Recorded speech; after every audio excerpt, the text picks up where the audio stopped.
আর গহীন কবরের চিন্তা যদি কারো অন্তরের মধ্যে থাকে, সে কারো প্রতি হাত তুলতে পারবে অন্যায় ভাবে, কারো টাকা নিয়ে মেরে দিতে পারবে অন্যায় ভাবে, কারো বিরুদ্ধে মিথ্যা সাক্ষী দিতে পারবে।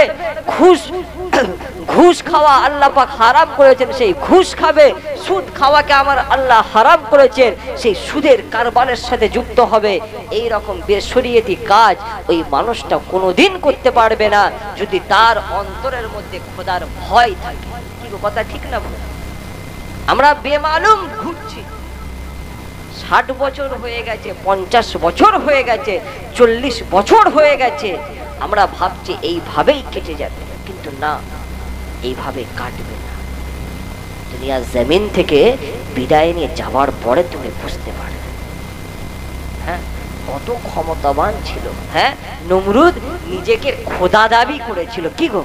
হ্যাঁ, আল্লাহ পাক তার শিক্ষা কোরআন শরীফের মাধ্যমে এই উম্মতকে দিয়েছে। ফেরাউন নিজেকে সব থেকে শক্তিশালী বলে দাবি করত, নিজেকে খোদার থেকে বড় ক্ষমতাবান মনে করত। আল্লাহ পাক তাকে কিভাবে ধ্বংস করেছেন সেই শিক্ষার ইতিহাসও আমরা জানি। কারণ কেমন ভাবে নবী মুসার বিরুদ্ধে চক্রান্ত করেছিল সেই ঘটনা আমরা জানি, কিন্তু তারপরও দুনিয়াতে আমরা চক্রান্ত করার চেষ্টা করি। কি গো, করি না? করি। মুসা নবীর বিরুদ্ধে কারণ যে চক্রান্ত করেছিল, তার পরিবর্তে আল্লাহ পাক তাকে জমিনে ধসিয়ে তার সম্পদ সহ তাকে জ্যান্ত অবস্থায় জমিনে একদম শেষ করে দিয়ে এই বিশ্ববাসীকে শিক্ষা দিলেন। অথচ সেই শিক্ষা আমরা গ্রহণ করি না। আমরা আজও আমার প্রতিবেশীর বিরুদ্ধে, যাকে দেখতে পারি না তার বিরুদ্ধে আমরা আজও চক্রান্তে লিপ্ত আছি। কি গো, আছি না? নেই? এই শিক্ষাগুলো নিতে হবে। এই উদ্দেশ্য করেই তো মাহফিল, এই উদ্দেশ্য, এই চিন্তা ভাবনা, এই আদর্শের শিক্ষা গ্রহণ করার জন্য এই মাহফিল আমার আপনার পীর ও মুর্শিদ মুজাদ্দিদে জামান এই বাংলা আসামের বুকে তৈরি করেছে। কিতাবের মধ্যে এসেছে এই তামাম বাংলা আসামের বুকে ইসলামের আলো পৌঁছে দেবার জন্য হুজুর আমার 3টে পদ্ধতি অনুসরণ করেছিলেন। কটা পদ্ধতি? 3টে পদ্ধতি। প্রথম নম্বর, মসজিদ, মাদ্রাসা, মুক্তব। এই বাংলা আসাম জুড়ে হুজুর অসংখ্য মসজিদ, মাদ্রাসা, মুক্তব তৈরি করে মানুষের কাছে দ্বীনের শিক্ষা পৌঁছে দিলেন। দ্বিতীয় স্টেজে হুজুর কেবলা এই বাংলা আসামের জমিনে এই ওয়াজের মাহফিল, কিছু সময়ের জন্য মাদ্রাসা। মেজলা হুজুর কেবলা বলতেন যে জলসার মজলিস গুলো হলো কিছু সময়ের জন্য একটা মাদ্রাসা। তো মজলিস, এই মাহফিল কায়েম করে মুজাদ্দিদে জামান এই বাংলা আসামের মানুষকে দ্বীনের তালিম পৌঁছে দিয়েছে। আর 3 নম্বর, পুস্তক, কিতাব। এই কিতাবের মাধ্যমে, লেখনির মাধ্যমে হুজুর কেবলা বাংলা আসামের বুকে দ্বীনের দাওয়াত লোকের ঘরে ঘরে পৌঁছে দিয়েছেন বলে আজও বাংলা আসামের মানুষ তার সিলসিলার অনুগামী। আজও তার কথা যখন বলে, তার কথা যখন শোনে, বাংলা আসামের মানুষের চোখ দিয়ে পানি বের হয় মোহাব্বতে। কথা ঠিক না ভুল? হ্যাঁ, মুজাদ্দিদে জামানের এই খিদমত উদ্দেশ্য ছিল এটাই যে মানুষকে আল্লাহর দিকে ডাকা, জাহান্নামের আযাব থেকে কিভাবে বের করে জান্নাতের আরামে মানুষকে ঢোকাবো, এই চিন্তা চেতনা ছিল আমার আপনার পীরের। এই মেহনত তিনি করে গেছেন। আর আজকের মাহফিলও এই উদ্দেশ্য করে, যাতে আমরা সঠিকটা বুঝে শরীয়তের হুকুম আহকামগুলো পালন করার শিক্ষা পাই, সেই উদ্দেশ্য নিয়েই আমার যুবক ভাইরা এই মাহফিলকে কায়েম করেছে। আল্লাহ পাক কবুল করুন। সকলে বলুন না আল্লাহুম্মা আমিন। একটু মহব্বতের সাথে দরুদ শরীফ আল্লাহুম্মা।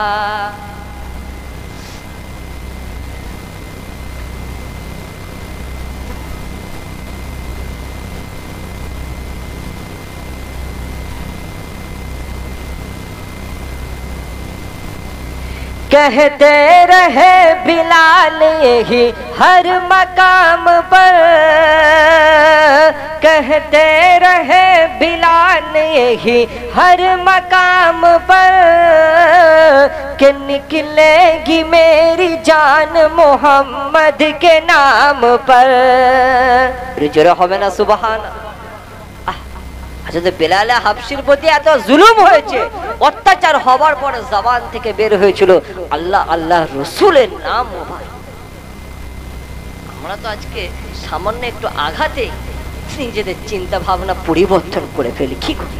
হ্যাঁ, कहते रहे बिलाल यही हर मकाम पर, कहते रहे बिलाल यही हर मकाम पर, कि निकलेगी मेरी जान मोहम्मद के नाम पर। ऐसा ही मेरे सीने में, ऐसा ही सब के सीने में इश्क बिलाल दे, कि मुझको गदा बना के मदीने में डाल दे। मैंने ये कब कहा कि मुझे दुनिया का मान दे, मैंने ये कब कहा कि मुझे दुनिया का मान दे, कि मुझको गदा बना के मदीने में डाल दे। अल्लाहुम्मा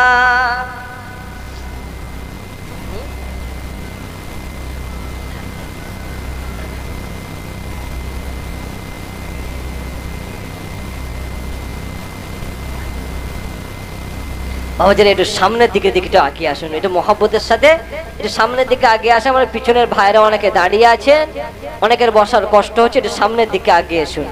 একটু তাকবীর দিন, নারে তাকবীর, নারে তাকবীর। সিলসিলায়ে হক ফুরফুরা শরীফ, সিলসিলায়ে মুজাদ্দিদুজ জামান, নারে তাকবীর। মহব্বতের সাথে দরুদ শরীফ। আল্লাহুম্মা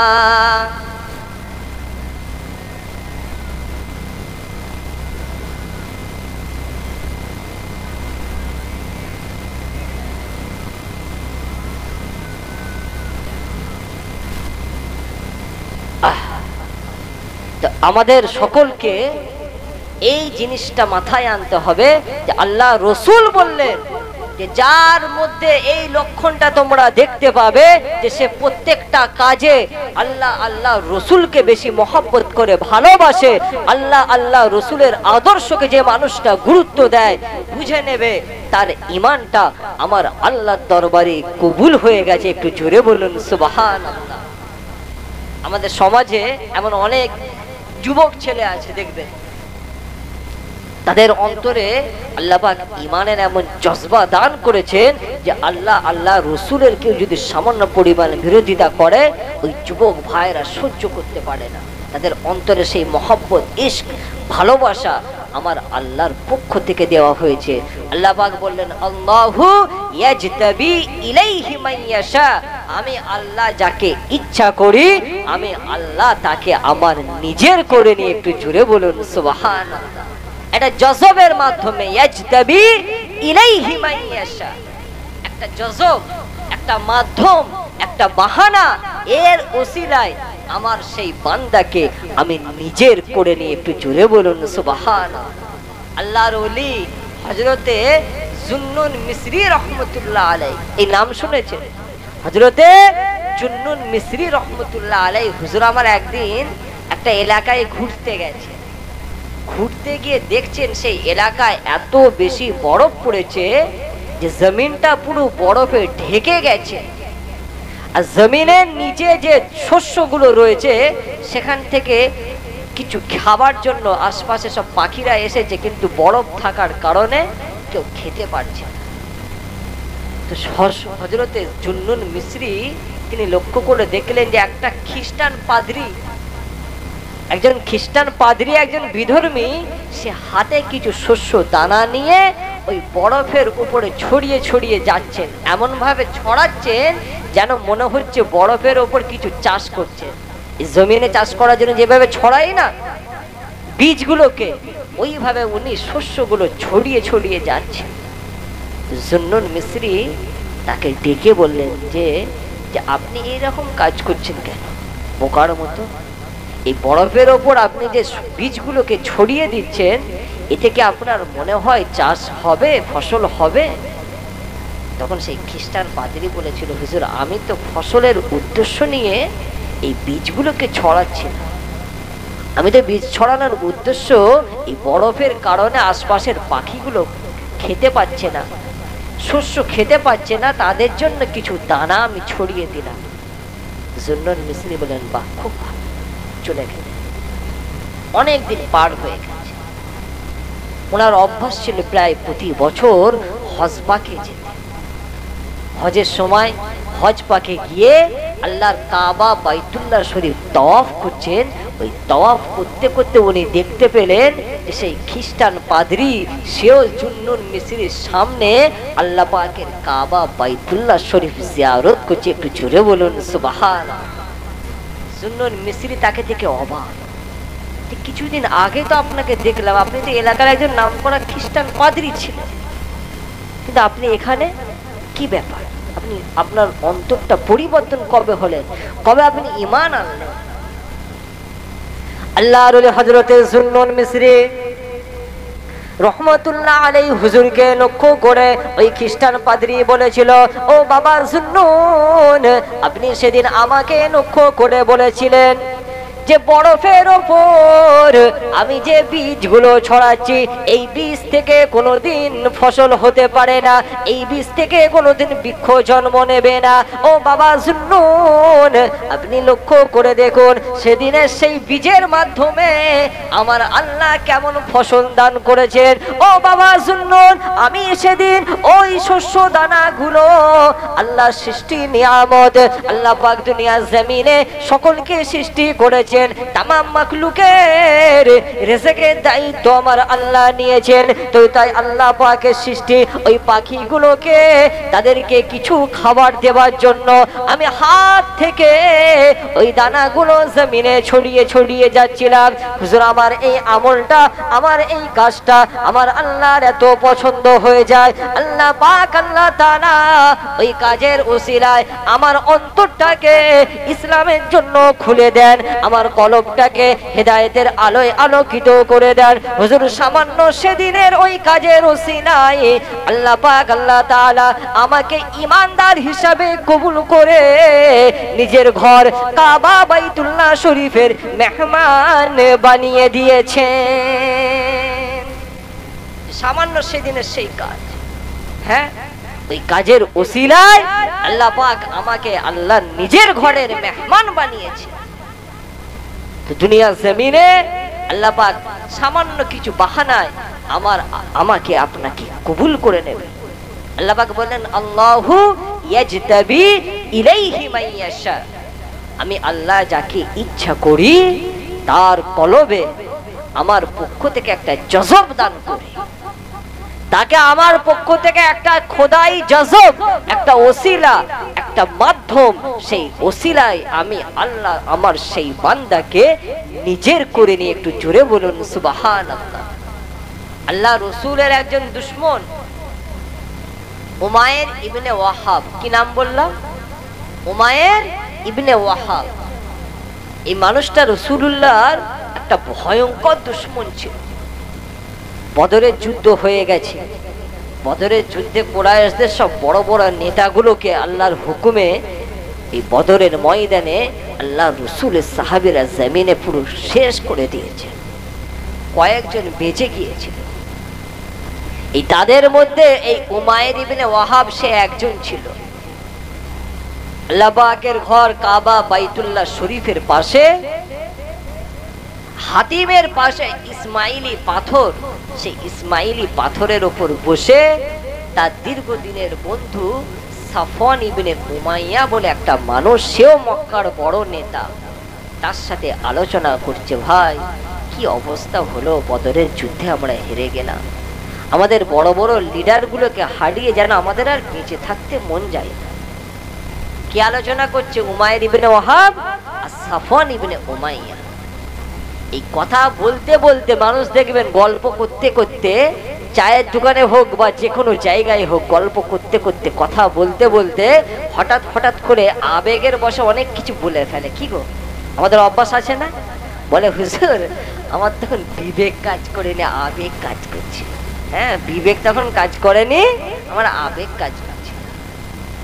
তো উমায়ের ইবনে ওয়াহাব হঠাৎ করে সাফওয়ান ও ইবনে উমাইয়াকে বলছে, ভাই আমার যদি সংসারের দায়িত্ব না থাকতো, এই ছেলেপুলের চিন্তা না থাকতো, আর টাকা পয়সা বাজারে কিছু ঋণ রয়েছে এর চিন্তা যদি আমার না থাকতো, তাহলে আমি নিজে মদিনায় যেতাম আর মুসলমানদের নবী মুহাম্মদকে আমি নিজের হাতে কতল করতাম।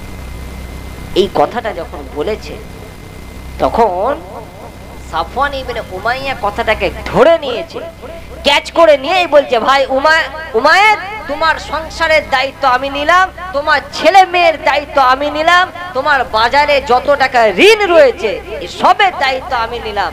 তুমি যে কথাটা বললে যে নবী মুহাম্মদকে তুমি শেষ করবে, এই কথাটা তুমি করে দেখাও, তাহলে তোমার সব দায়িত্ব আমার। তখন উমায়ের ইবনে ওয়াহাব বলছে, দেখো ভাই, তোমার আমার কথা কেউ না জানে, এই যে চুক্তিটা হলো এটা কিন্তু তুমি কাউকে বলবে না। দুজন আলোচনা করে যে যার ঘরে চলে গেল।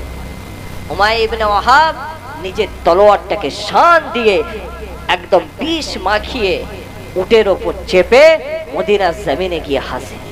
মসজিদে নওয়াবে শরীফের গেটে ওমর ফারুক হুজুর আমার বসে আছে। উমাইর ইবনে ওয়াহাবকে দেখে বলছেন, কি ব্যাপার, খোদার দুশমন উলঙ্গ তলোয়ারি নিয়ে এসেছে, নিশ্চয় কোনো কুমতলব আছে, নিশ্চয় আল্লাহ রসুলকে ক্ষতি করার জন্যই আসছে। আল্লাহ রসুল আল্লাহর হাবিবের সাহাবী ওমর ফারুক হুজুর আমার তখন উমাইর ইবনে ওয়াহাবকে লক্ষ্য করে বলতে লাগে, এই খোদার দুশমন উমাইর, কি উদ্দেশ্য নিয়ে এসেছিস? উমাইর ইবনে ওয়াহাব তখন বলেছিল, ভাই ওমর, আমি তোমাদের নবীর সাথে সাক্ষাৎ করতে চাই, আমি তোমাদের নবীর সাথে দেখা করতে চাই। কি ব্যাপারে? না, আমার ছেলে ওহাব তোমাদের হাতে বন্দী আছে। আল্লাহ রসুলের দরবারে নিয়ে যাওয়া হয়। আল্লাহ রসুল আল্লাহর হাবিব হুজুর আমার উমায়েরকে লক্ষ্য করে বলতে লাগেন, বাবা উমায়ের, কি উদ্দেশ্য নিয়ে এসেছো? জানে আল্লাহ রসুল যে মানুষটা দীর্ঘদিন ধরে ইসলামের শত্রুতা করে এসেছে। আল্লাহ রসুলকে উমায়ের বলছে, হুজুর, আমার ছেলে ওয়াহাব আপনার হাতে বন্দী আছে, তাকে ছাড়ানোর জন্য এসেছি। আল্লাহ রসুল বলছে, তুমি মিথ্যা বলছো উমায়ের, তুমি তো মিথ্যা বলছো, তোমার উদ্দেশ্য কিন্তু এটা নয়। বলছে, হুজুর, আমি সত্য বলছি, আমি আমার ছেলে আপনাদের কাছে বন্দী, তাকে ছাড়ানোর জন্য এসেছি, এটা ছাড়া আমার কোনো কুমতলব নেই। রাসূলুল্লাহ তখন বললেন, তাহলে হাতের তলোয়ারটা কি জন্য? হ্যাঁ, যদি ছেলেকে ছাড়াতে আসবে তো তলোয়ার কেন এনেছো? বলছে, হুজুর, এই তলোয়ার কি কাজে লেগেছে সেই তো আপনাদের কাছে হেরে গেছি। বুঝতে পারছেন? আল্লাহ রসুলকে বলছে, হুজুর, এই তলোয়ার আমাদের কি কাজে লেগেছে? বদরের ময়দানে তো আপনারা আমাদের শেষ করে দিয়েছে।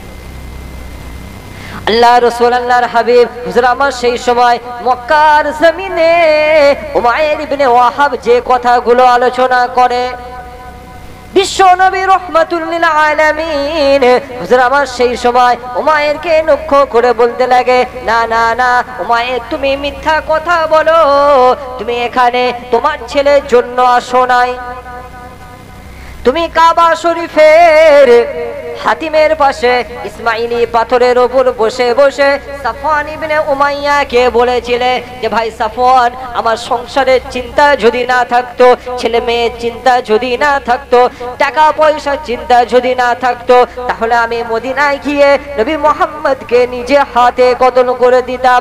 বাবা উমাইর, জেনে রেখে দাও, তোমার ওই কথাটা আমি রাসূলুল্লাহ আমার কাছে আমার আল্লাহ পৌঁছে দিয়েছেন, তোমার উদ্দেশ্য সফল হবে না। তোমার ওই চিন্তা ভাবনা আর আমার মাঝে আমার আল্লাহ একটা গায়েবী প্রাচীর তৈরি করে দিয়েছে। উমাইর তখন দুটো চোখ দিয়ে পানি ঝরতে লাগে। ইয়া রাসূলুল্লাহ, ইয়া হাবিবাল্লাহ, হুজুর, আমরা যখন মক্কার জমিনে আপনি কোরআনের একটা একটা করে আয়াত নাজিল হতো, হুজুর আপনি ছুটে ছুটে এসে আমাদের শোনাতেন। হুজুর তখন আমরা আপনাকে মিথ্যাবাদী বলতাম, হুজুর আপনাকে কাজ্জাব বলতাম, হুজুর আপনাকে জাদুকর বলতাম। কিন্তু আজকের দিনে আমি পরিষ্কার বুঝতে পারি যে মক্কার জমিনে আমি সাফওয়ানের সাথে যে আলোচনা করেছিলাম, তার সাথে যে কথাটা আলোচনা করেছিলাম সেটা কেউ জানতো না। হুজুর শুধুমাত্র আমার আল্লাহ আপনাকে জানিয়েছেন, ইয়া রাসূলুল্লাহ, ইয়া হাবিবাল্লাহ, হুজুর আপনি হাতটা বাড়িয়ে দিন, আপনি হাতটা বাইরে দিন, আমি উমায়ের আপনার হাতে হাত দিয়ে ঈমানি কলমা পড়ে মুসলমান হয়ে যায়। হুজুর আপনি হাতটা বাড়িয়ে দিন। আমরা এতদিন মক্কার জমিনে আপনি যখন কোরআনের আয়াত নাযিল হতো আপনি আমাদেরকে ছুটে ছুটে এসে শোনাতেন যে আমার মক্কার মানুষরা আল্লাহ পাকের এই হুকুম এসেছে, তোমরা ঈমান আনো, তোমরা ভালো হয়ে যাও, তোমরা পরিবর্তন হও। অথচ সেই সময় আমরা আপনাকে কত কষ্ট দিয়েছি। হুজুর আমরা মনে করতাম যে ওই কথাগুলো আপনার নিজের বানানো কথা, আপনার ওই আয়াতগুলোকে আমরা মনে করতাম জাদুকরের শব্দ।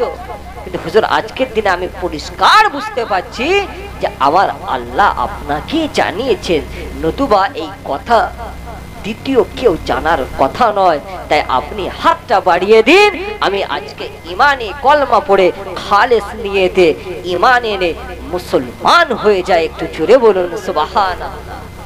পরিবর্তন হয়ে গেল। তাদের ঈমান আনার পর বাকি জীবনটা শরীয়তের বিধি বিধানের প্রতি এতটা মজবুত ছিলেন, আল্লাহ পাক তাদের দুনিয়া আখিরাত উভয় জগতে আমার আল্লাহ তাদেরকে কবুল করেছেন। একটু জোরে বলুন সুবহানাল্লাহ। এই যে বলেছিলাম আল্লাহ রাসূলের চাচা হযরত হামজা রাদিয়াল্লাহু তাআলা আনহু হুজুর আমার উহুদের ময়দানে শহীদ হয়েছিলেন, মনে আছে তো? ওনাকে যে শহীদ করেছিল তার নাম হলো, যে মানুষটা শহীদ করেছিল একজন কৃতদাস ছিল। হযরতে হামজাকে একদম পিছন থেকে বল্লম ছুঁড়ে শহীদ করেছিল ওহসি ইবনে হারব, একজন আফ্রিকান কৃতদাস। ওই ওহসি ইবনে হারবের মতন মানুষ আল্লাহ রসুল আল্লাহর হাবিব হুজুর যেদিন ওনার চাচার লাশ মোবারকটা দেখলেন, আল্লাহ রসুল অনেক কষ্ট পেয়েছিলেন।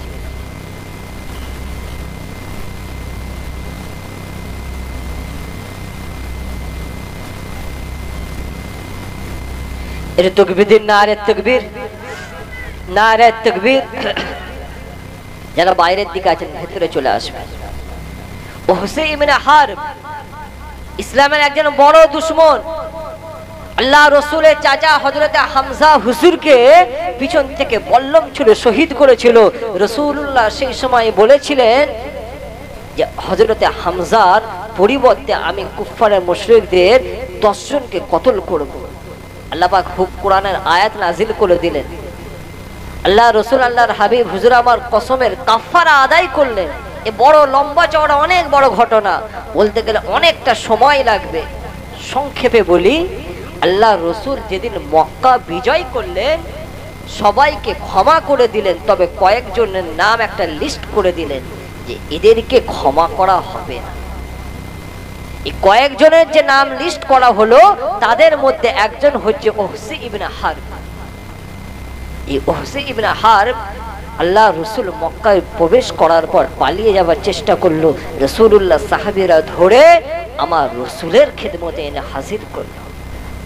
প্রথমে আলোচনায় বলেছিলাম রহমত করে আমার রসুলকে আল্লাহ পাক পাঠিয়েছে। আল্লাহ রসুলের নিজের চাচার হত্যাকারীর সামনে দাঁড়িয়ে ওই অবস্থায় আমার রসুল কি বললেন জানেন? যে বাবা ওহসি, আর কতদিন তুমি ইসলাম থেকে দূরে থাকবে? বাবা ওহসি, আর কতদিন হেদায়েতের আলো থেকে নিজেকে দূরে রাখবে? আল্লাহ রসুল যদি মনে করতেন আঘাত করতে পারতেন, কিসাস কতল করে নিজের বদলাটা বারবার করে নিতে পারতেন। নবী আমার আঘাত করলেন না, ঈমানের দাওয়াত দিলেন। একটু জোরে বলুন সুবহানাল্লাহ। আল্লাহ রাসূল আল্লাহর হাবিব হুজুর আমার ওহসিকে লক্ষ্য করে বলতে লাগেন, ও বাবা ওহসি, আর কতদিন অন্ধকারে থাকবে, কুফরির আলো কুফরির মধ্যে কতদিন থাকবে? আমি রাসূলুল্লাহ তোমাকে ঈমানের দাওয়াত দিলাম, আমি রাসূলুল্লাহ তোমাকে ইসলাম কবুলের দাওয়াত দিলাম, তুমি ঈমান এনে মুসলমান হয়ে যাও। আল্লাহ রাসূল আল্লাহর হাবিবকে লক্ষ্য করে ওমসি বলতে লাগে, ইয়া রাসূলুল্লাহ হে, ইয়া হাবিবাল্লাহ, হুজুর আপনি আমাকে ঈমানের দাওয়াত দেন, আপনি আমাকে মুসলমান হওয়ার কথা বলেন। হুজুর আপনি তো মানুষের কাছে প্রচার করেন যে মানুষটা অন্যায়ভাবে কাউকে কতল করে, যে মানুষটা জিনা করে, যে মানুষটা ব্যভিচার করে, যে মানুষটা অন্যায়ভাবে মানুষের সম্পদকে ছিনিয়ে নেয়, হুজুর এই মানুষগুলো সম্পর্কে আপনি বলেছেন এরা হবে জাহান্নামী, এরা হবে জাহান্নামী, এদেরকে আল্লাহ পাক আল্লাহ তাআলা কঠিন শাস্তি দেবেন। ইয়া রাসূলুল্লাহ ইয়া হাবিবাল্লাহ, হুজুর আমিও হচ্ছি, আমি এমন কোন পাপ, এমন কোন অন্যায়, এমন কোন গুনাহ নেই যে গুনাহটা আমি করি নাই, আর আজকের দিনে যদি আমি ঈমান আনি আমার কি নাজাত হবে? হুজুর আপনি তো প্রচার করেন যারা অন্যায় করলো, যারা জুলুম করলো, যারা দুর্বলের প্রতি আঘাত করলো, যারা জিনা করলো, যারা ব্যভিচার করলো, এই রকম অন্যায় করার পর যে মানুষগুলো পরিবর্তন হবে না এদেরকে আল্লাহ পাক কঠিন আযাব দেবে। হুজুর আমি তো সব গুনাহ সব পাপ করে বসে আছি, গলা অবধি পাপে ঢুকা ভরে গেছে, গলা অবধি পাপে ভরে গেছে, এখন যদি মুসলমান হয়, এখন যদি আমি ঈমান আনি আমার কি কোনো লাভ হবে? হুজুর আমি কি নাজাত পাবো? বাবাজিরা আমরা অনেকে আছি গুনাহ করে করে, গুনাহ করে করে অন্তরটা কালো হয়ে গেছে, পাপ করে করে, আর আজকের দিনে পাপ করলে মনের মধ্যে কোনো অনুশোচনা হয় না। কি গো আছে না নেই? এত গুনাহ করেছি, এত অন্যায় করেছি, মনের মধ্যে কোনো অনুশোচনা হয় না। ও সোনার মানিকেরা, আল্লাহ রাসূল আল্লাহর হাবিব হুজুর আমার সেই সময় জবাবটা দিয়ে কি বলেছিলেন, ও বাবা ও হসি তোমার জানা নেই, জানা নেই আমার আল্লাহর কত দয়া, আমার আল্লাহর কত মায়া। ও বাবা ও হসি আমার আল্লাহ তার কালামুল্লাহর মধ্যে স্পষ্ট ভাবে জানিয়ে দিয়েছেন, ইল্লা মান তাবা ওয়া আমানা ওয়া আমিলা আমালান সালিহান ফাউলাইকা ইবাদদিলুল্লাহু সাইয়্যাতিহিম হাসানা। এই দুনিয়ার মানুষ আমার আল্লাহর কত দয়া, আমার আল্লাহর কত মায়া। আল্লাহ পাক জানিয়ে দেন, ইল্লা মান তাবা, যে মানুষটা তওবা করলো, তওবা করার পর ওয়া আমানা, তওবা করার পর যে মানুষটা ঈমান আনলো, ঈমান আনার পর ওয়া আমিলা আমালান সালিহা, ওই মানুষটা ভালো কাজ করতে শুরু করলো। আল্লাহ রাসূল আল্লাহর হাবিব বলেন আমার আল্লাহর হুকুম হলো এটা, ফাউলাইকা ইবাদদিলুল্লাহু সাইয়্যাতিহিম হাসানা। ও বাবা ওহসি তুমি জেনে রেখে দাও, শুনে রেখে দাও, আমার আল্লাহ ওই মানুষটা বিগত জীবনে যত গুনাহ করেছে, যত পাপ করেছে, तमाम গুনাহগুলোকে পরিবর্তন করে নেকি বানিয়ে দেন। এটা জোরে হবে না সুবহানাল্লাহ? আল্লাহ পাক বললেন ফাউলাইকা ইবাদদিলুল্লাহু সাইয়্যাতিহিম হাসানা। আমরা অনেক গুনাহগার আছি, কি গো আমরা প্রত্যেকেই গুনাহগার। আমরা যদি নিজেদের ভুলটা বুঝতে পেরে অনুশোচনা করে আত্মসমালোচনা করে আল্লাহ পাকের দরবারে হাতটা তুলি, আমার আল্লাহর রহমতের ভান্ডারে কোনো কমি নাই। আল্লাহ পাক আমাকে আপনাকেও ক্ষমা করে দেবে। আল্লাহ পাকের দরবারে খালেস নিয়েতে তওবা করুন, ইনশাআল্লাহ আল্লাহ পাক আমার আপনার জীবনের গুনাহগুলো আমার আল্লাহ মাফ করে দেবেন। কারণ দুনিয়ার জমিন থেকে আমরা প্রত্যেকেই বিদায় নিয়ে চলে যাব। হায়াতে জিন্দেগির গুনাহগুলোকে আল্লাহর দরবারে ক্ষমা চেয়ে যদি পরিবর্তন হয়, ইনশাআল্লাহ কাল কিয়ামতের দিনে রাসূলুল্লাহ শাফাআত আমাদের নসিব হয়ে যাবে। একটু জোরে বলুন সুবহানাল্লাহ।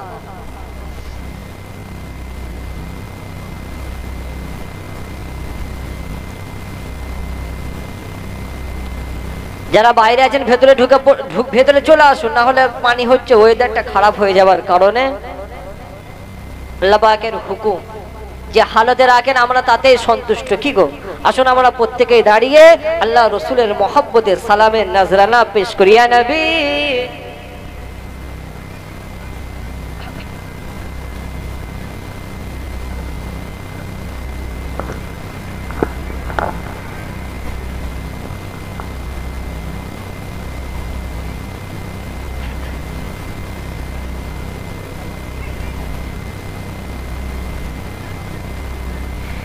या नबी नामो ओ प्यारा,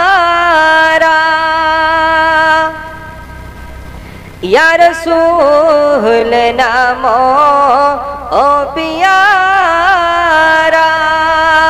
अर्श पर हक ने पुकारा, सच पैगंबर है हमारा, या नबी सलाम। आज शुरू হয়েছিল, ইতিপূর্বে আপনাদের খিদমতে ফুরফুরা সিলসিলার যোগ্য আলেমে দ্বীন, খ্যাতনামা বক্তা, আমার অত্যন্ত প্রিয় জনাব হযরত মাওলানা আতাউল্লাহ খোকা মাওলানা সাহেব আপনাদের খিদমতে ওয়াজ নসিহত করলেন। খুব সুন্দর আলোচনা করেছেন। ফুরফুরা দরবার শরীফ থেকে আমি আপনাদের ভাই পীরজাদা সাদ্দাম সিদ্দিকী এসেছি। ইনশাআল্লাহ অল্প কিছু সময় আল্লাহ পাক যতটুকু তৌফিক দান করবেন আপনাদের খিদমতে আলোচনা করব। যে সমস্ত ভাই বাবাজি এই মাহফিলের মজলিসের বাইরে এদিক ওদিকে ইতস্তত ঘোরাফেরা করছেন, মেহেরবানি করে এই পাক মুতাবারক পবিত্র মজলিসের মধ্যে এসে হাজির হয়ে যান।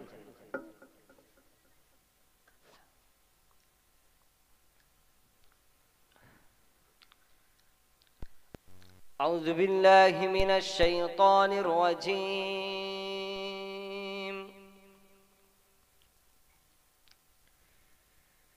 বিসমিল্লাহির রহমানির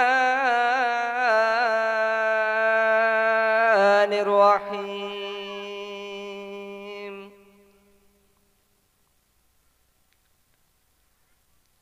আলহামদুলিল্লাহ আলহামদুলিল্লাহি নাহমাদুহু ওয়া নাস্তাঈনুহু ওয়া নাস্তাগফিরুহু ওয়া নু'মিনু বিহি ওয়া নাতাওয়াক্কালু আলাইহি ওয়া নাউযু বিল্লাহি মিন শুরুরি আনফুসিনা ومن سيئات أعمالنا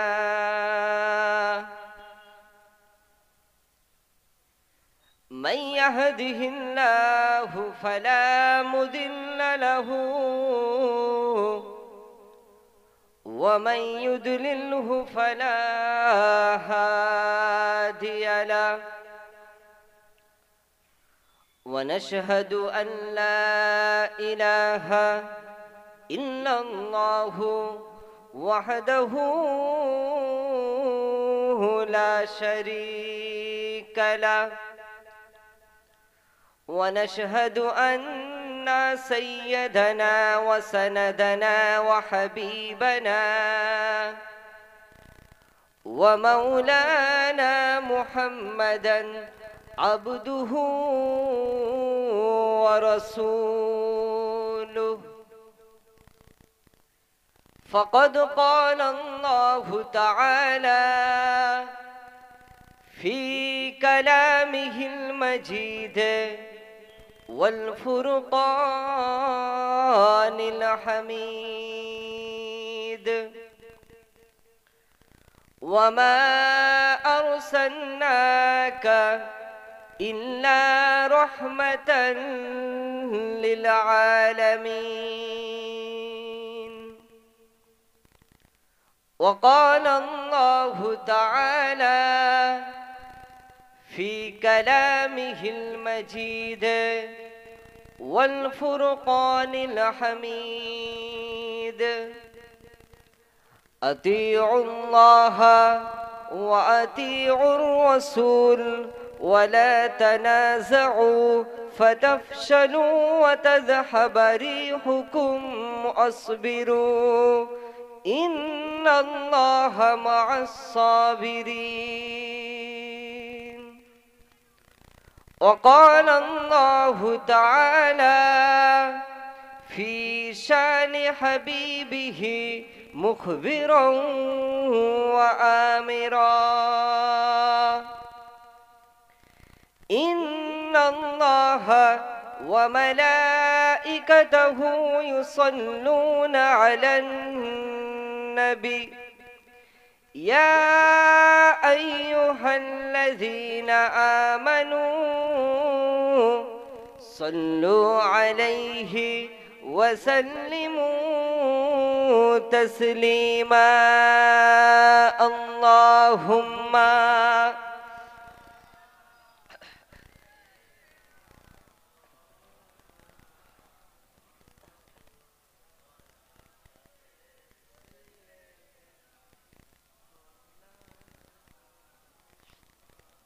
সকলে মোহাব্বতের সাথে আল্লাহুম্মা।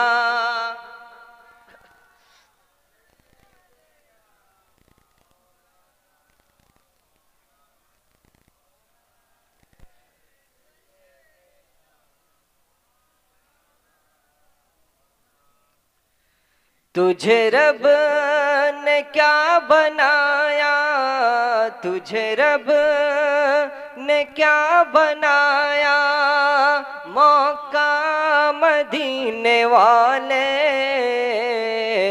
तुझे रब ने क्या बनाया, मक्का मदीने वाले। ये कोई समझ न पाया, ये कोई समझ न पाया, मक्का मदीने वाले, मक्का मदीने वाले, मक्का मदीने वाले। अल्लाहुम्मा।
अल्लाहुम्मा।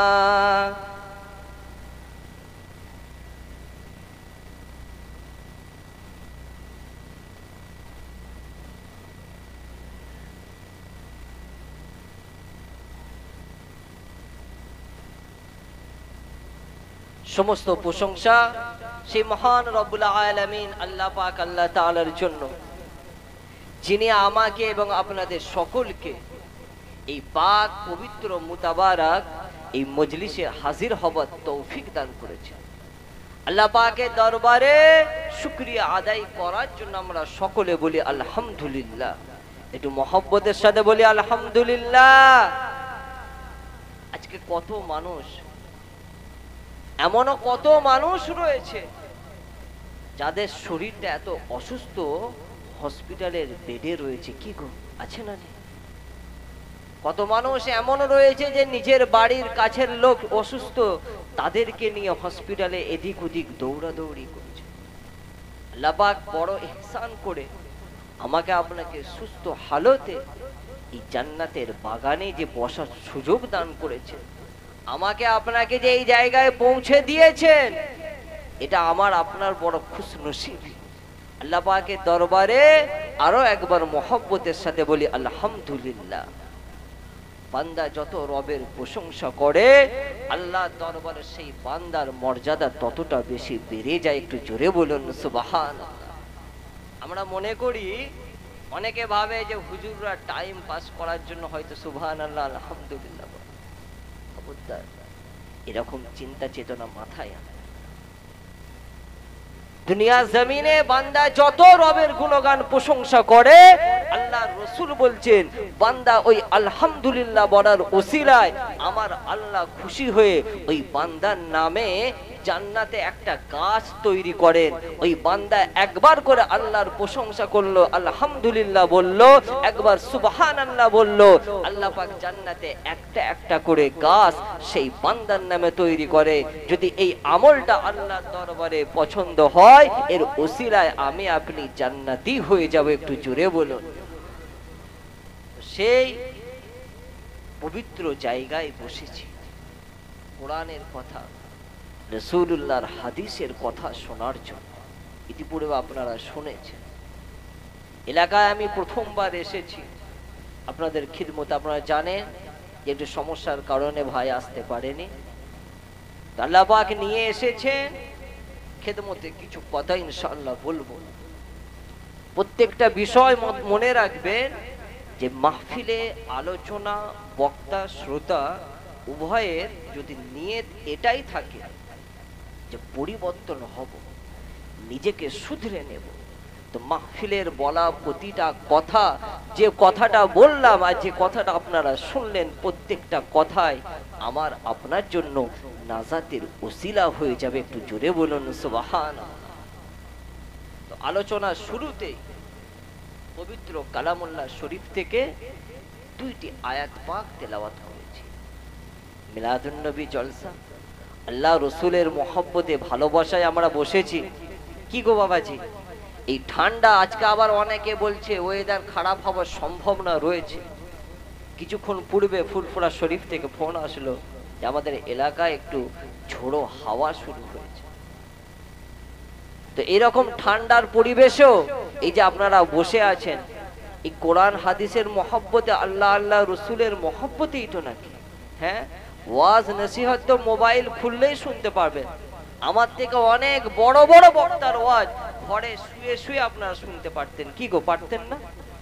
কিন্তু এখানে ছুটে এসেছে কোরআনের মহব্বতে, রসুলের মহব্বতে, আল্লাহ আল্লাহ রসুলের মহব্বতে যে কিছু কথা শুনবো এবং সেই মোতাবেক আমল করে নিজেকে গঠন করব, এই চিন্তা নিয়েই তো ছুটে এসেছেন। কি গো, কথা ঠিক না ভুল? তো আলোচনার শুরুতে দুটি আয়াত পাক পড়েছে। আল্লাহ পাক বললেন, ওমা আরসালনাকা ইল্লা রাহমাতাল লিল আলামিন, যে আমি আল্লাহ আমার হাবিবকে এই তামাম সৃষ্টি জগতের জন্য রহমত করে পাঠিয়েছি। একটু জোরে বলুন সুবহানাল্লাহ।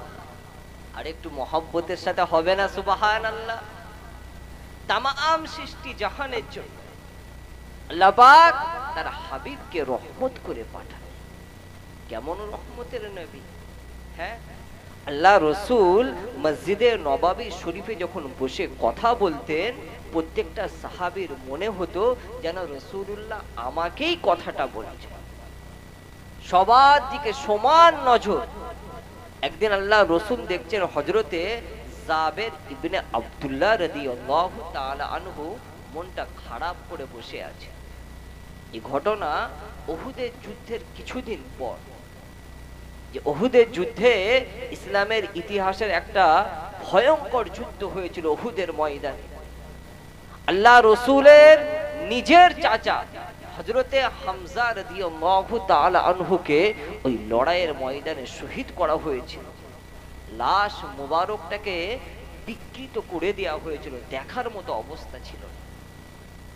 কিতাবের মধ্যে আছে যে এই লড়াইয়ে ৭০ জন মতো রাসূলুল্লাহ সাহাবী শহীদ হয়েছিলেন, যাদের মধ্যে একজন হযরতে আব্দুল্লাহ ইবনে আমর রাদিয়াল্লাহু তাআলা আনহু। কি নাম বললাম? আব্দুল্লাহ ইবনে আমর রাদিয়াল্লাহু তাআলা আনহু। ইনি সম্পর্কে হযরতে জাবেরের আব্বাজান, হযরতে জাবেরের আব্বাজান। হযরতে জাবের রাসূলুল্লাহ দরবারে মনটা খারাপ করে বসে আছে। আল্লাহ রাসূল সবার দিকে সমান নজর দিতেন। নবী আমার আলোচনার শেষে ডাকলেন, বাবা জাবের, মনটা খারাপ কেন? ইয়া রাসূলুল্লাহ, ইয়া হাবিবাল্লাহ, হুজুর আপনি তো সবই জানেন যে আমার আব্বা এই উহুদের ময়দানে শহীদ হয়েছে। আল্লাহ পাকের জন্য, আল্লাহ রাসূলের দ্বীনের জন্য নিজের জীবনটাকে কুরবানি দিয়েছে। আল্লাহ রাসূল বলেন, এত বড় সুসংবাদ, বড় খুশনসিবের বিষয়। হযরত জাবের বললেন, হুজুর অবশ্যই এটা সুসংবাদ। আল্লাহর জন্য নিজের জীবন দেওয়াটা এর থেকে বড় সুসংবাদ বান্দার জন্য কিছুই হতে পারে না। তবে হুজুর আমার মনটা খারাপ অন্য কারণে। আল্লাহ রাসূল, আল্লাহর হাবিব রহমাতুল লিল আলামিন হুজুর আমার সেই সময় জাবেরকে লক্ষ্য করে বলেছিলেন, ও বাবা জাবের, মনটা খারাপ কেন? বাবা তুমি কেন কাঁদো? তোমার চোখে পানি। আল্লাহ রাসূলকে জাবের হুজুর আমার বলতে লাগেন, ইয়া রাসূলুল্লাহ, ইয়া হাবিবাল্লাহ, হুজুর আমার আব্বা আব্দুল্লাহ দুনিয়া জমিন থেকে বিদায় নিয়ে চলে গেছেন। হুজুর আমার দায়িত্বে সংসারের বোঝাটা রয়েছে। হুজুর আমার আব্বার জীবনে অনেক ঋণ ছিল। এই ঋণের বোঝা আর সংসারের বোঝা, এই দুই চিন্তাতে আমি রাতে ঘুমাতে পারি না। হুজুর সেই জন্য আমার চোখে পানি।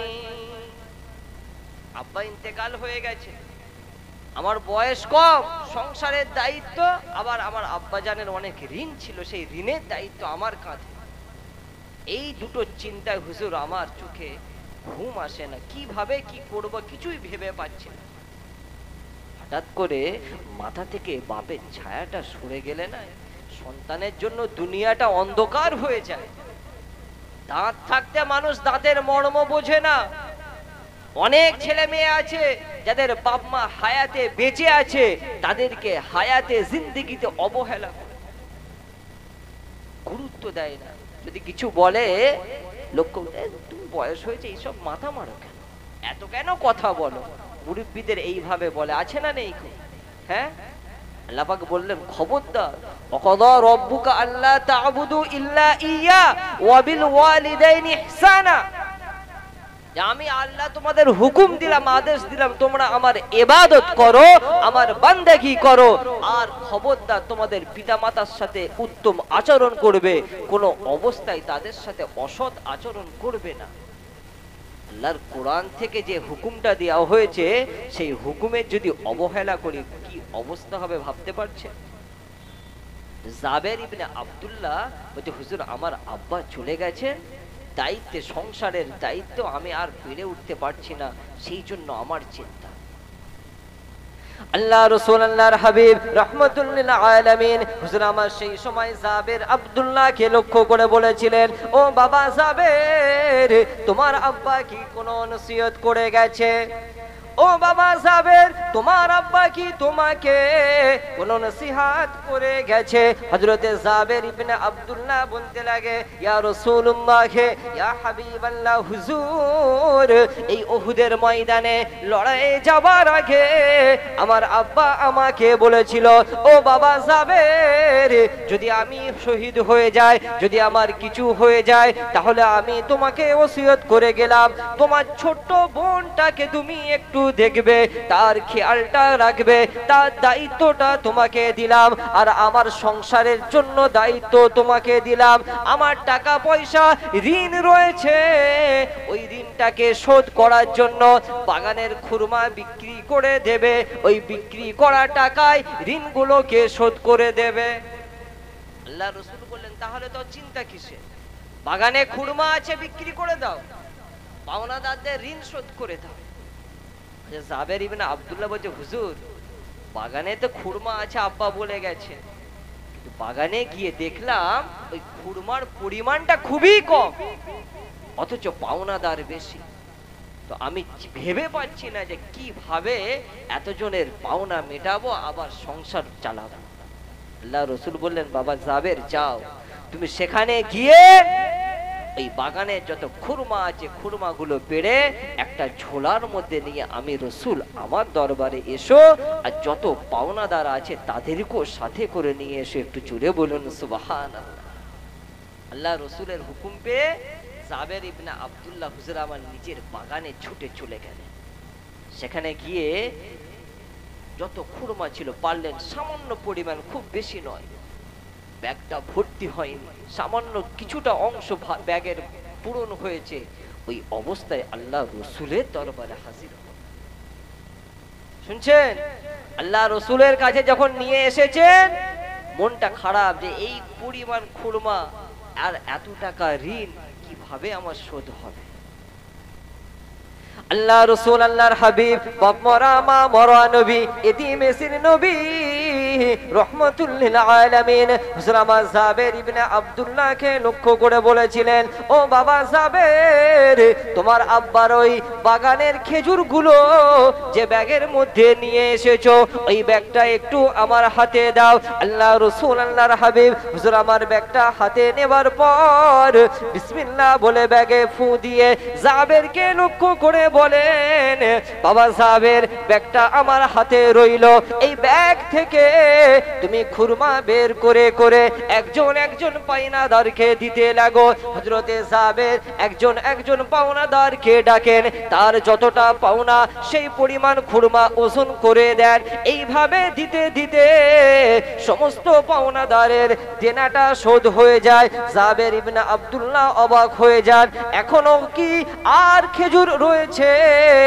জাবের ইবনে আব্দুল্লাহ ব্যাগের মধ্যে হাত দিয়ে দেখতে পান ওই ব্যাগে যে পরিমাণ খেজুর বাগান থেকে নিয়ে এসেছিলাম, আজকে সেই ব্যাগের মধ্যে এতগুলো মানুষকে খেজুর গুলো দেওয়ার পরেও আমার আল্লাহ তার হাবিবের উসিলায় ওই ব্যাগটাকে খুরমা দিয়ে ভর্তি করে দিয়েছে।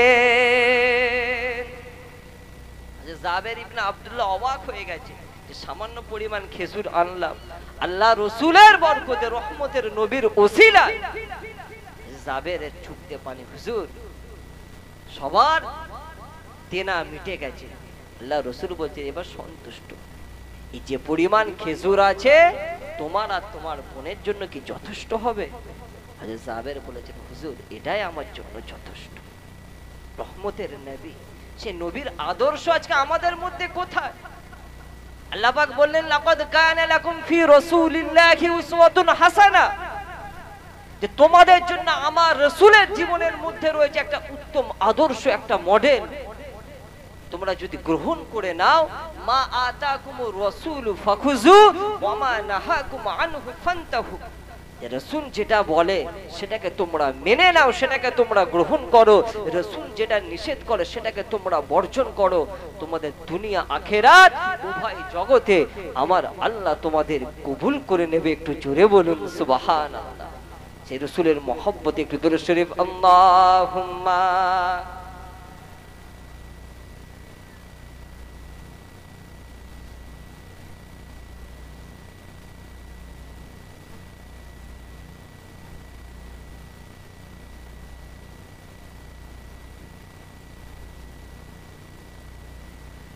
এই খুঁটিহীন নীল আকাশ ভুবন মাঝে তুমি কুদরতি ইশারায় গড়েছো,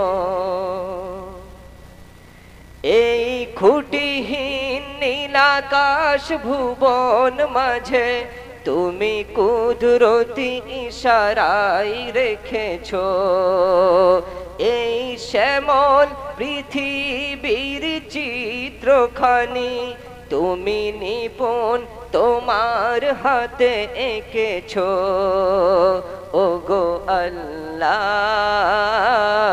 শুকর তোমার আমারে যে মুসলিম করেছো। আল্লাহ আমাদেরকে মুমিন মুসলমান ঘরে পাঠিয়েছে, ইমানদার মুত্তাকি মুসলমান হবার যে সুযোগ করে দিয়েছে, এটা আমার আপনার জন্য সবথেকে বড় নিয়ামত। কি গো, হ্যাঁ, যে ইমানের যে ধন আমরা পেয়েছি, এর থেকে বড় সম্পদ দুনিয়ার জমিনে আর দ্বিতীয় কোনো কিছুই না।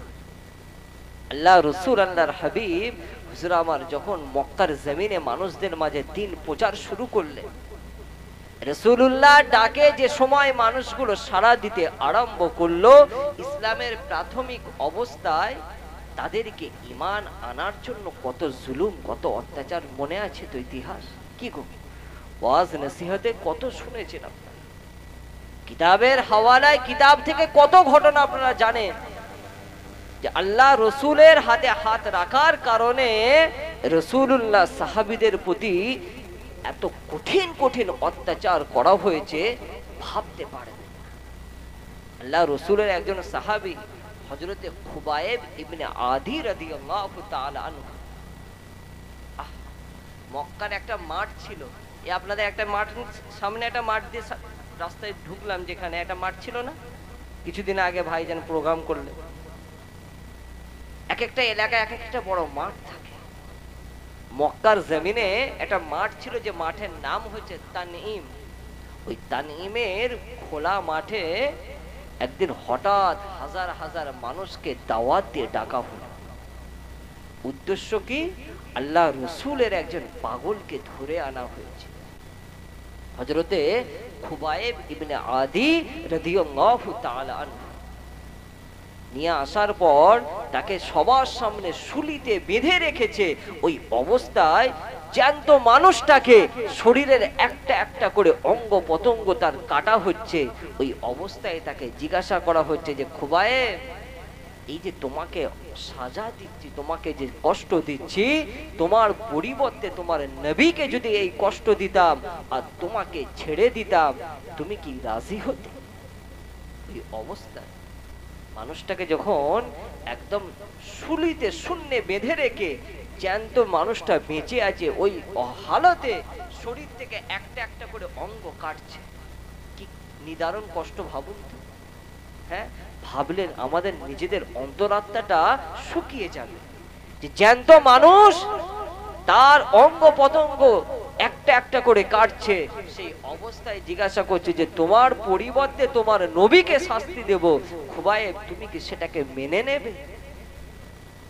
আল্লাহ রসুলের পাগল, আমার রসুলের সাহাবী হযরতে খুবাইব ইবনে আদি রাদিয়াল্লাহু তাআলা আনহু ওই মক্কার জমিনে তানঈমের খোলা মাঠে হাজার হাজার মানুষদের সামনে চিৎকার দিয়ে বলেছিল, এই কুফারে মুশরিকের মানুষরা, তোরা জেনে রেখে দে, আমি রাসূলুল্লাহর সাহাবী, আমি রাসূলুল্লাহর গোলাম। হযরতে খুবাইব তোদেরকে জানিয়ে দিলাম, আমার শরীর থেকে একটা একটা করে অঙ্গ পতঙ্গ তুই কেটে কেটে শেষ করে আমি খুবাইব আমাকে কতল করে দিবি, এর পরিবর্তে আমার রসুলের কথা বলিস। এই মক্কার মানুষ তোরা ভালো করে জেনে রাখ, আমার রসুলের কদম মুবারকে সামান্য একটা কাঁটার আঘাত লাগবে, ওই কষ্টটা আমি খুবাইব সহ্য করতে পারবো না।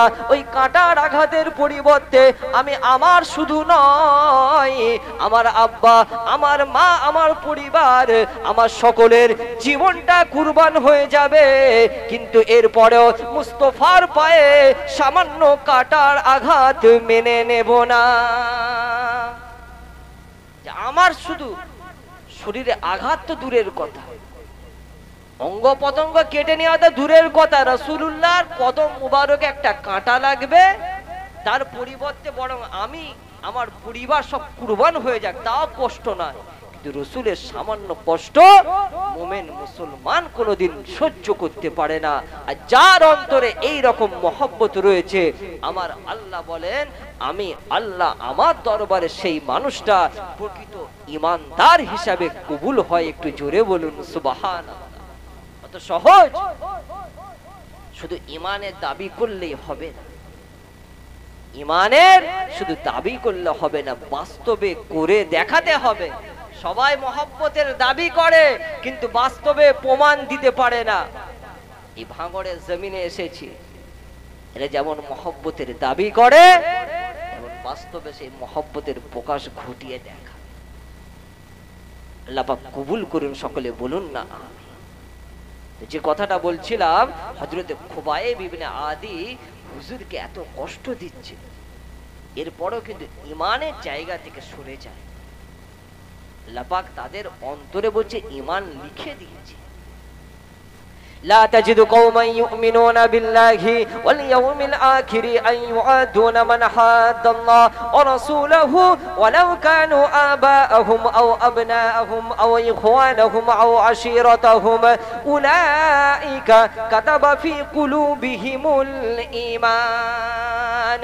আমার আল্লাহ জানিয়ে দেন, এই দুনিয়ার মানুষ তোরা জেনে রাখ, লা তাজিদু কওমান ইউমিনুনা বিল্লাহি ওয়াল ইয়াউমিল আখির, যারা ঈমান এনেছে আল্লাহর উপর, যারা ঈমান এনেছে আখিরাতের উপর, তাদের মধ্যে এমন মানুষকে তোমরা খুঁজে পাবে না যারা আল্লাহ আল্লাহ রাসূলের দুশমন হবে, আল্লাহ আল্লাহ রাসূলের বিরুদ্ধাচরণ করবে, তাদেরকে বন্ধু হিসাবে গ্রহণ করবে।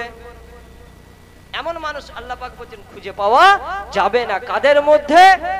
যারা আল্লাহ আল্লাহ রাসূলের প্রতি যারা ঈমান এনেছে, যারা আখিরাতের প্রতি যারা ঈমান এনেছে, তারা কোনোদিন ওদের সাথে বন্ধু করবে না যারা আল্লাহ আল্লাহ রাসূলের দুশমন হয়। এটা আমার কথা? এই কি গো, এটা আমার কথা? আল্লাহর নিজের কথা। আল্লাহ কোরআনে বললেন, বলছে সেটা যদি নিজের লোক হয়, প্রশ্ন আসতে পারে যে হুজুর সেটা যদি নিজের মানুষ হয়? আল্লাহ পাক বললেন ওয়ালাউ কানু আবাহুম আও আবনাহুম আও ইখওয়ানাহুম আও আশিরাতাহুম, যদিও সে তার ভাই হয়, যদিও সে তার ছেলে হয়, যদিও সে তার বাপ হয়, যদিও সে তার কাছের মানুষ হয়, তারপরেও সে কোনোদিন তার সাথে সম্পর্ক রাখবে না। কেননা উলাইকা কাতাবা ফি কুলুবিহিমুল ঈমান, আমি আল্লাহ ওই মানুষগুলোর কলবে ঈমান লিখে দিয়েছি। একটু জোরে বলুন সুবহানাল্লাহ। অন্তরে ঈমান যদি আল্লাহ দান করে, দুনিয়ার মানুষ তাকে মেটাতে পারবে কি গো? অন্তরের মধ্যে মুস্তাফার মহব্বত ছিল, ভালোবাসা ছিল, মেটানোর বহু চেষ্টা হয়েছে কিন্তু মেটাতে পারে। আল্লাহ রাসূলের সাহাবী হযরতে খুবাইব ইবনে আদি রাদিয়াল্লাহু তাআলা আনহু, হুজুর আমার সেই সময় আল্লাহর দরবারে হাতটা তুলে বলতে লাগেন, আল্লাহুম্মা হাসসাহুম আদাদা ওয়া কাতালাহুম বাদাদা ওয়া লা তুগাদির মিনহুম আহাদা। আল্লাহ আপনি এদেরকে এক একজনকে গুনে রাখুন, আপনি এদেরকে এক একজনকে গুনে রাখুন, আল্লাহ এদেরকে আপনি শেষ করে দিন। এইভাবে খুবাইব ইবনে আদি হুজুর আমার যখন বদদুয়া করতে লাগেন, মক্কার কাফেরগুলো ওরা ভয়ে ছিটকে গেল। ওরা ভালো করে জানতো যারা মুহাম্মাদের অনুসারী, এদের জবান থেকে যে কথাটা বের হয় আমার আল্লাহর দরবারে সঙ্গে সঙ্গে কবুল হয়ে যায়। একটু জোরে বলুন সুবহানাল্লাহ। ওই জায়গায় একটা মানুষ হাজির ছিল, হযরতে সাদ ইবনে আমর, অল্প বয়স, 16 থেকে 17 বছর বয়স। হযরত সাদ ইবনে আমর বলছেন, সেদিন খুবাইব ইবনে আদি যাদের লক্ষ্য করে আগুনের ইশারা করে বদদুয়া করেছিলেন, তাদের প্রত্যেককে আমি জিহাদের ময়দানে একদম মৃত অবস্থায় জমিনে পড়ে থাকতে দেখেছি। একটু জোরে বলুন সুবহানাল্লাহ। যে মানুষটা আল্লাহর হয়ে যায়, আমার আল্লাহ সেই বান্দার হয়ে যান। একটু জোরে বলুন সুবহানাল্লাহ। হযরতে আসিম ইবনে সাবিত, আল্লাহ রাসূলের একজন সাহাবী, জিহাদের ময়দানে এত ভয়ঙ্কর ভাবে লড়াই করত।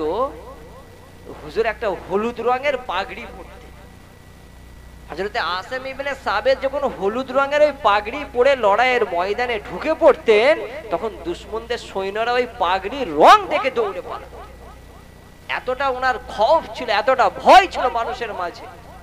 তো আসিম ইবনে সাবিত একটা কুফারে মুশরিকের পরিবারের বাপ বেটা 6 জনকে কতল করেছিলেন এক পরিবারে। সেই পরিবারের যে মহিলা, সে কসম খেয়েছিল যে আসিম ইবনে সাবিতকে কতল করে ওর মাথার খুলিতে শরাব পান করব, ততদিন আমি কোনোদিন মানুষের সাথে কথা বলবো না। কুরাইশদের একটা বড় নেত্রী ছিল, সবাই চেষ্টা করছে যে আসিম ইবনে সাবিতকে কিভাবে ধরা যায়, আর পুরস্কার ঘোষণা করে দিয়েছে 1000 উট, তৎকালীন সময়ে বিশাল একটা পুরস্কার। তো ঘটনার চক্করে আসিম ইবনে সাবিত হুজুর আমার একটা রাসূলুল্লাহর পক্ষ থেকে একটা কাজে পাঠানো হয়েছিল।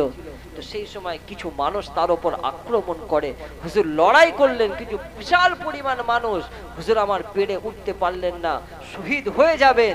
ওই অবস্থায় আল্লাহ দরবারে হাতটা তুলে দোয়া চাইলেন যে আল্লাহ, আমি আপনার জন্য, আপনার রসুলের জন্য, এই দিনের জন্য লড়াই করতে করতে শহীদ হয়ে গেলাম। আল্লাহ, আপনি আমার দেহের আপনি হেফাজত করুন, বেইজ্জতি করবেন না। এইভাবে আল্লাহর কাছে হাতটা তুলে দোয়া চাইবার পরে হুজুর শহীদ হয়ে যায়। কুফারে মুশরিকরা প্রথমে চিনতে পারে না মানুষটা কি গো, পানি হচ্ছে নাকি গো? আল্লাহ পাকের হুকুম। এর মোহাব্বতের সাথে দুরূদ শরীফ পড়ুন, আল্লাহুম্মা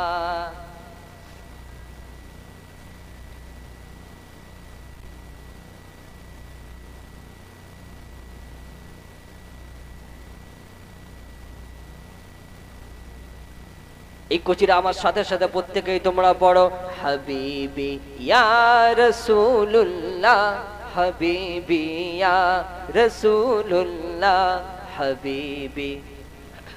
মাশাআল্লাহ মাশাআল্লাহ। হাবিবি ইয়া রাসূলুল্লাহ, হাবিবি ইয়া রাসূলুল্লাহ, হাবিবি ইয়া রাসূলুল্লাহ, হাবিবি ইয়া রাসূলুল্লাহ, হাবিবি ইয়া রাসূলুল্লাহ। তোমার প্রেমে পাগল আমি, তোমায় খুঁজি দিবস জামি, তোমার প্রেমে পাগল আমি, তোমায় খুঁজি দিবস জামি, তোমারি প্রেম বিরহে আজ দুনিয়া হলো উজালা, হাবিবি ইয়া রাসূলুল্লাহ, হাবিবি ইয়া। আল্লাহুম্মা সাল্লি আলা।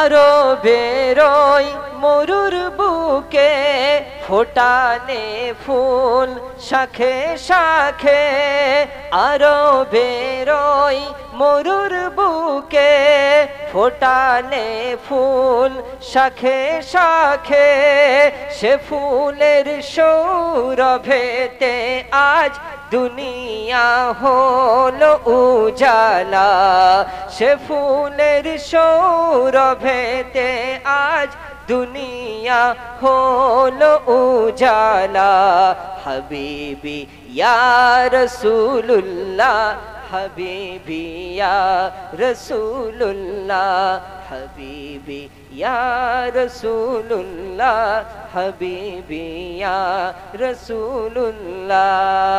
আল্লাহুম্মা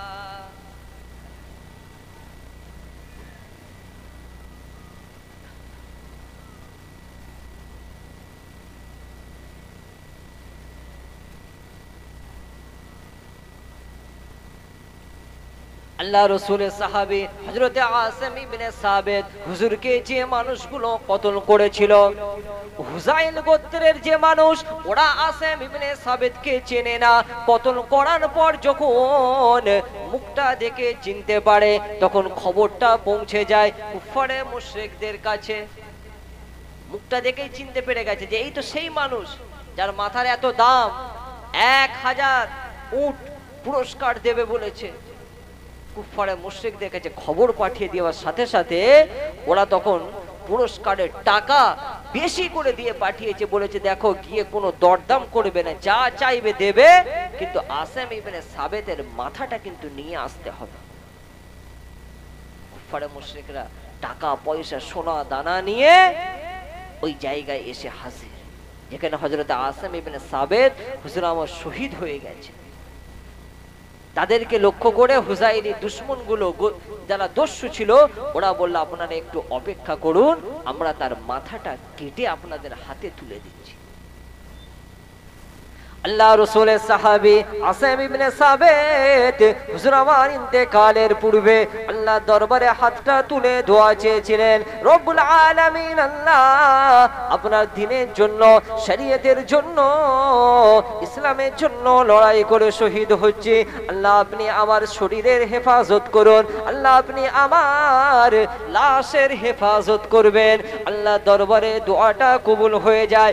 আসিম ইবনে সাবিত হুজুরের লাশ মুবারকটাকে কুফারে মুশরিকরা যখন স্পর্শ করার জন্য এগিয়ে যায়, হঠাৎ লক্ষ্য করে দেখা যায় কোথা থেকে ভয়ঙ্কর কালো রঙের বড় বড় ভীমরুল এসে আসিম ইবনে সাবিতের লাশটাকে ঘিরে ফেলে। ওরা তখন বলে কতক্ষণ আর ভীমরুল থাকবে, একটু অপেক্ষা করো। বেলাটা পার হয়ে যায়, সন্ধ্যা হয়ে যাবার পর বলে রাতের অন্ধকারে ভীমরুল গুলো পালিয়ে যাবে, কিন্তু আল্লাহর হুকুমে ওই রাতে এত ভয়ঙ্কর পানি, এত ভয়ঙ্কর ঝড় বৃষ্টি শুরু হয়ে যায়। কুফারে মুশরিকরা অবাক হয়ে যায়। সকাল বেলায় ওরা লক্ষ্য করে দেখে যে জমিনটা পরিষ্কার হয়ে রয়েছে, কোনো জায়গায় আসিম ইবনে সাবিতের দেহ নাই। রাত পার হয়ে গেল। আল্লাহ পাক যে মানুষ আল্লাহর হয়ে যায়, আমার আল্লাহ বলেন বান্দা আমি তার হয়ে যাই। আল্লাহর দরবারে হাত তুলে দোয়া চাইলেন, আল্লাহ সেই দোয়াকে কবুল করে ওই কাফের মুশরিকরা যে বেইজ্জতি করত, সেটা থেকে আমার আল্লাহ তার দেহ মুবারককে হেফাজত করে বিশ্ববাসীকে একটা শিক্ষা দিলেন। একটু জোরে বলুন সুবহানাল্লাহ। তাদের অন্তরে এই মহব্বত ছিল, এই ভালোবাসা ছিল। আল্লাহর কাছে তারা যেটা চাইতেন, আমার আল্লাহ তাদের দোয়াটাকে ফিরিয়ে দিতেন। আল্লাহ রাসূলের আসহাবদের সম্পর্কে আল্লাহ পাক বললেন রাদিয়াল্লাহু আনহুম ওয়া রাদু আন, এরা ওই মানুষ যাদের উপর আমি আল্লাহ রাজি খুশি এবং এরাও আমার উপর রাজি খুশি। একটু জোরে বলুন সুবহানাল্লাহ। এই দুনিয়া জমিনে, হ্যাঁ আজকে সমাজে দেখেন, বর্তমানের কথা বলি, আজকে সমাজে যদি আমাকে কোনো বড় হাই লেভেলের মানুষ, আমাদেরকে যদি কোনো বড় হাই লেভেলের মানুষের সাথে যদি সম্পর্ক হয়ে যায়, ফোন নম্বর দেওয়া নেওয়া হয়ে যায়, আমরা একটু বুক ফুলিয়ে বলি জানিস অমুকের সাথে আমার যোগাযোগ আছে। কি গো অভ্যাস আছে না নেই আমাদের? হ্যাঁ, অমুক আমাকে বড় ভালোবাসে, যদি পারি তো পাশে দাঁড়িয়ে যদি একটা ছবি তুলে ফেসবুকে দিতে পারি, বাপরে বাপ এখন গরম দেখে কি জানিস অমুকের হাত আমার পিছনে আছে। বা অমুক সেই মানুষ যদি একটু আপনার প্রশংসা করে দেয়, তাহলে আপনাকে ধরে রাখে। আর তাদেরকে স্বয়ং আল্লাহ নিজে প্রশংসা করছে। হ্যাঁ, স্বয়ং আল্লাহ নিজে প্রশংসা করে বলছেন এদের ওপর আমি রাজি খুশি, এরা সব জান্নাতি। তারপরেও তারা দুনিয়াদারিটা কিভাবে করেছিল, সেটাই হচ্ছে আমার আপনার জন্য শিক্ষা। আল্লাহ পাক বললেন আমিনু কামা আমানান নাস, তোরা ঈমান আনবি কেমন ঈমান? আমার রাসূলের সাহাবীরা যেমন ঈমান এনেছে, ওই রকম ঈমান যদি তোরা আনিস, আমি আল্লাহ তোদের ঈমানকে কবুল করে নেব। একটু জোরে বলুন সুবহানাল্লাহ। আল্লাহ রাসূলের সাহাবী হযরতে খুবাইব ইবনে আদি হুজুরের কথা বলছিলাম। খুবাইব ইবনে আদি হুজুরকে বারবার বলা হয় যে খুবাইব তোর জীবনটা চলে যাবে, মওত হয়ে যাবে, এখনো তুই আমাদের দিকে ফিরে আয়, একটা বারের জন্য আল্লাহ রসুলের বিরুদ্ধে তোরা কথা বল, একবারের জন্য মদিনাওয়ালার বিরুদ্ধে কথা বল, খুবাইব তোর জীবনটা বেঁচে যাবে, তোকে আমরা প্রাণে মারবো না, তোকে ছেড়ে দেব, তোর জানটা বেঁচে যাবে। ও সোনার মানিকেরা, ও নবীর উম্মত উম্মতিরা, অন্তরে মুস্তাফার প্রেম ভালোবাসা কাকে বলে? আল্লাহ রাসূলের সাহাবী খুবাইব ইবনে আদি হুজুর আমার সেই সময় বলেছিলেন, এই মক্কার মানুষেরা, আমি খুবাইব, আমার শরীরে একটা মাত্র জান, আমার জীবনটা চলে যাবে, পুরোটা কবজ হয়ে যাবে, চিরকালের জন্য এই দুনিয়ার মায়া ত্যাগ করে চলে যাব। এই কুফারে মুশরিকরা, তোরা জেনে রেখে দে, তোরা শুনে রেখে দে, আমি রাসূলুল্লাহ সাহাবী, আমি খুবাইব তোদের জানিয়ে দিলাম, আমার শরীরে যদি একটা জানের পরিবর্তে 1000টা জান আমার আল্লাহ আমাকে দিত, ওই 1000টা জান একটা একটা করে আমার রসুলের জন্য কুরবানি হয়ে যেত, তারপরেও আল্লাহ রসুলের কাছ থেকে সরে যেতাম না। জোরে বলবেন না সুবহানাল্লাহ।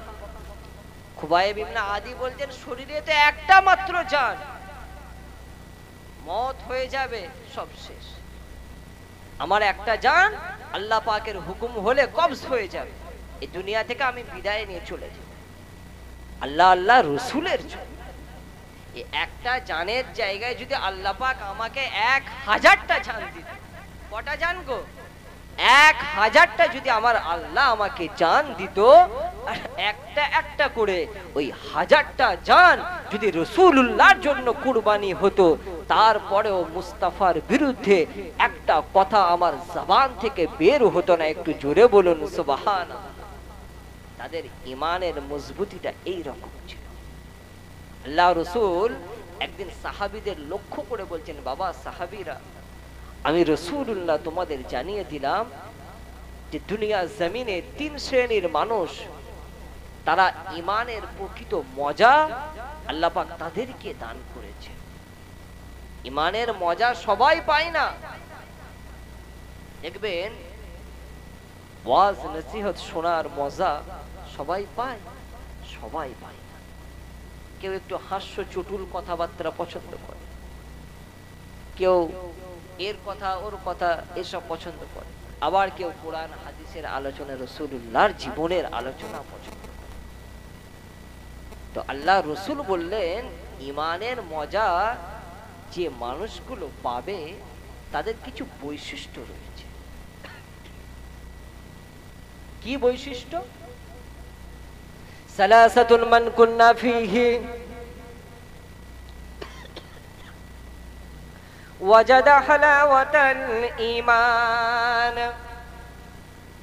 আল্লাহ রসুল আল্লাহর হাবিব হুজুর আমার জানিয়ে দিলেন, বাবা সাহাবীরা তোমরা জেনে রেখে দাও, শুনে রেখে দাও, আমি রাসূলুল্লাহ তোমাদের জানিয়ে দিলাম যে মানুষটা প্রকৃত ঈমানের মজা পেয়েছে, এদের মধ্যে 3টে বৈশিষ্ট্য দেখতে পাবে।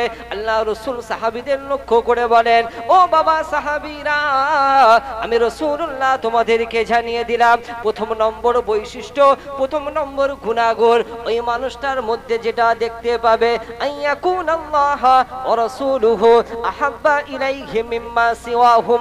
ওই মানুষটা দুনিয়ার সমস্ত কিছুর ঊর্ধ্বে যে মানুষটা দেখবে আল্লাহ আল্লাহ রসুলকে বেশি মহব্বত করে, আল্লাহ আল্লাহ রসুলকে বেশি ভালোবাসে, আল্লাহ আল্লাহ রসুলকে প্রাধান্য দেয়, আমি রাসূলুল্লাহ জানিয়ে দিলাম ওই মানুষের ঈমান আমার আল্লাহর দরবারে কবুল হয়ে যাবে। জোরে বলবেন না সুবহানাল্লাহ। তাকবীর দিন, নারে তাকবীর, নারে তাকবীর। প্রথম নম্বর বৈশিষ্ট্য এটা।